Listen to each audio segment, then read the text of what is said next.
आज आमे जानिबा that row व्यवहार विषय रे। कौनसी जिनिस किंबा वस्तु आम आखि को देखा जाउची किंतु दूर रे अछि एवं ताहा आम हाथ पाउ नाही, से स्थान रे आमे दैट रो व्यवहार करि परिबा। आसंतु दैट लगाई केते गुड़िए ट्रांसलेशन जानिबा।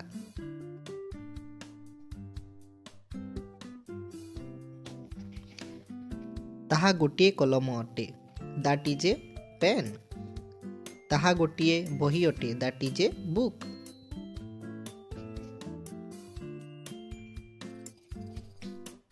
ताहा गोटिए सेव अटे, दैट इज एन एप्पल। ताहा गोटिए बाघ अटे, दैट इज ए टाइगर। ताहा गोटिए गाई अटे, दैट इज ए काउ। ताहा गोटिए कुकुर अटे, दैट इज ए डॉग। ताहा गोटिए मांकड़ अटे, दैट इज ए मंकी। ताहा गोटिए छेली अटे, दैट इज ए गोट। ताहा गोटिए बालक अटे, दैट इज ए बॉय।